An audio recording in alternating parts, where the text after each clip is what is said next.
اسراء اور معراج، یہ دو الفاظ ہم سنتے آ رہے ہیں، تو آپ ہمارے ناظرین کو بتائیے کہ ان میں کیا فرق ہے، کیا وضاحت ہے، یہ ذرا ہمارے ناظرین کے سامنے بیان۔ اعوذ باللہ من الشیطان الرجیم، بسم اللہ الرحمن الرحیم۔ سب سے پہلے میں مشکور ہوں شعور ٹی وی کے منتظمین کا، جنہوں نے اس خوبصورت پیغام کے اندر ناچیز کو موقع دیا، اور دعا گو ہوں میں اس پوری ٹیم کے لیے کہ اس پرفتن دور کے اندر جس طرح دین کا شعور اجاگر کرنے کے لیے یہ کوشش کر رہے ہیں، اللہ تعالیٰ ان کے اس جذبے کو سلامت رکھے اور ان کو برکات عطا فرمائے۔ اور بالخصوص محمد حسن رضا رضوی صاحب، آپ کا میں مشکور ہوں، آپ نے بڑی محبتوں سے نوازا۔ تو جہاں تک تعلق ہے اسراء اور معراج کے آپ کے سوال کا، تو اسراء یہ عربی زبان کا لفظ ہے جس کا معنی ہے رات کے وقت کو سیر کرنا، رات کو چلنا، اور معراج یہ عروج سے بنا ہے، سیڑھیاں بھی اس کا معنی ہے، اور عروج بلندی بھی اس کا معنی ہے۔ تو چونکہ عروج اور بلندی سیڑھیوں کے ہی ذریعے بظاہر حاصل کی جاتی ہے، تو اس لیے معراج بلندی کے ایک آلے کو کہا جاتا ہے جس کے ذریعے بلندی حاصل کی جاتی ہے۔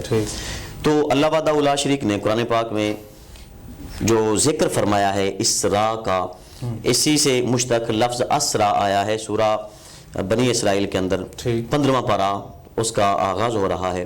اس کے اندر جو اسراء کا ذکر فرمایا وہ مسجد حرام سے لے کر مسجد اقصیٰ تک کا جو سفر ہے، اس سفر کو اسراء کہتے ہیں۔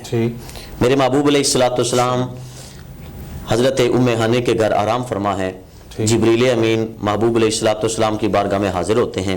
اللہ وحدہ لا شریک کے حکم سے میرے محبوب علیہ السلام کی بارگاہ میں جس کمرے میں جاتے ہیں اس کو شگاف کر کے جاتے ہیں، دروازہ بند ہوتا ہے، تو اس کمرے کے اندر ایک چھوٹا سا سوراخ کرنا اور جبریل امین کا اپنے آپ کو سمیٹ کے اس کے اندر سے گزر کے جانا، یہ اللہ وحدہ لا شریک کی عطا کردہ جو ایک صلاحیت ہے حضرت جبریل امین کو، کہ اس قدر بڑی ہستی کا سمٹ کر محبوب کی بارگاہ میں حاضر ہونے کا انداز یہ ہے، جبریل تم بے شک ملائکہ کے سردار ہو لیکن جس کی بارگاہ میں جا رہے ہو پوری کائنات کا سردار ہے۔ سبحان اللہ۔ تو محبوب کی بارگاہ میں حاضر ہو کے محبوب علیہ السلام کو بیدار کرتے ہیں، عرض کرتے ہیں ان اللہ اشتاق الی لقائک یا رسول اللہ صلی اللہ علیہ وسلم، محبوب اللہ وحدہ لا شریک آپ سے ملاقات کا مشتاق ہے۔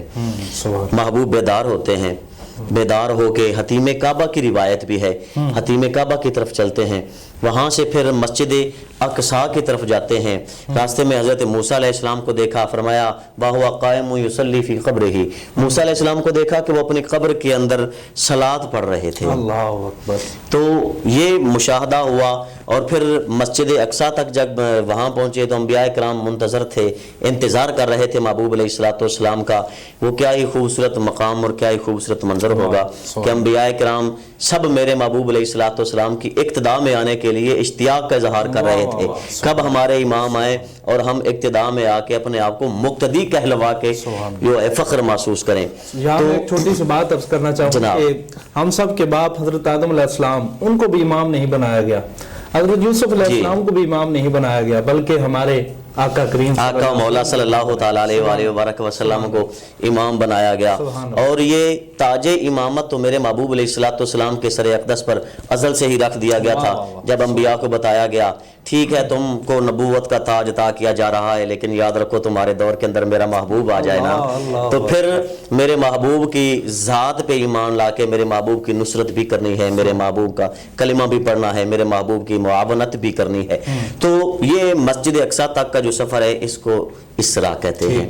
پھر یہاں سے جب سفر شروع ہوا، پہلے آسمان کا پھر دوسرے آسمان کا، انبیاء سے ملاقاتیں ہوتی ہیں، پھر لامکان تک جاتے ہیں میرے محبوب علیہ السلام۔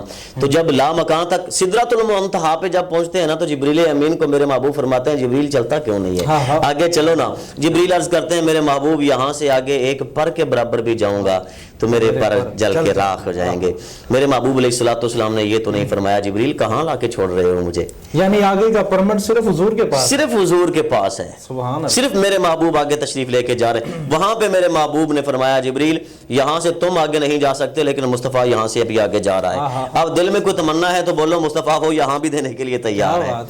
دل کے اندر کوئی تمنا ہے تو میرے محبوب علیہ الصلوۃ والسلام جب لامکاں کی طرف جاتے ہیں، عرش اولا کی طرف جاتے ہیں، آواز آتی ہے قف یا محمد، محبوب ٹھہریے، رکیے، آپ کا رب صلاۃ پڑھ رہا ہے. وہ صلاۃ کیا ہے؟ وہ تو خود معبود ہے، سارے سجدے اسی کے لیے ہیں. وہ رب ہے، وہ خالق ہے، وہ مالک ہے. وہ صلاۃ کی کیا ضرورت ہے؟ تو پتہ یہاں سے سمجھ یہ آتی ہے کہ اللہ وحدہ لا شریک محبوب کو بتلانا یہ چاہتا ہے محبوب ذرا ٹھہریے تو صحیح، آپ کا رب آپ کی محبت میں آپ کو یاد کر رہا ہے، آپ کی محبت میں آپ کو یاد کر رہا ہے. تو زمین سے لے کر آسمانوں تک جنت کی سیر، دوزخ کو دیکھنا، اور پھر وحدہ لا شریک سے گفتگو کرنا، معاملات ہونا، وہ جتنے بھی معاملات ہیں وہاں سے وہ سارا جو ذکر ہے وہ معراج کا ذکر ہے. تو اسراء اور معراج کے درمیانی جو ایک فرق ہے وہ یہی ہے کہ زمینی سفر کو اسراء کہتے ہیں اور آسمانی جو سفر ہے اس کو معراج کہتے ہیں. سبحان اللہ، کیا بات، بہت خوبصورت انداز میں اسراء اور معراج اس میں فرق بیان کر رہے تھے جناب مفتی تبسم رسول امینی صاحب. محبوب محب آج ملاقات کریں گے، جی بھر کے محبت پہ کوئی بات کریں گے. ناظرین کرام، سلسلہ معراج النبی صلی اللہ علیہ وسلم اتنی محبتوں کا حامل ہے کہ اس پہ جتنے کلمات بیان کیے جائیں، جتنے پروگرام کیے جائیں، جتنے الفاظ بیان کیے جائیں وہ کم پڑ جائیں گے. لیکن جو معراج النبی صلی اللہ علیہ وسلم کا تذکرہ ہے وہ بڑھتا چلا جائے گا. تو میں عرض کر رہا تھا کہ آج ہم شب معراج النبی صلی اللہ علیہ وسلم پر پروگرام کرنے جا رہے ہیں. یہ معاملہ عقل جو ہے اس کو تسلیم کرنے سے قاصر ہے. یہ معاملہ عشق کے ساتھ ہی سمجھا جا سکتا ہے، اگرچہ عقل کے جو پیمانے ہیں وہ بہت وسیع ہیں. اور اللہ کریم قبلہ، اللہ کریم جن کو عقل سلیم عطا فرما دیتا ہے ان کو اگلی منزل پھر عشق کی ہی ملا کرتی ہے. تو کسی نے کیا خوب کہا تھا کہ عشق کی دیوانگی طے کر گئی کتنے مقام، عشق کی دیوانگی طے کر گئی کتنے مقام، اور عقل جس منزل میں تھی ابھی تک اسی منزل میں ہے. تو ناظرین کرام یہاں لیتے ہیں ایک چھوٹا سا وقفہ، وقفے کے بعد ہم حاضر ہوتے ہیں.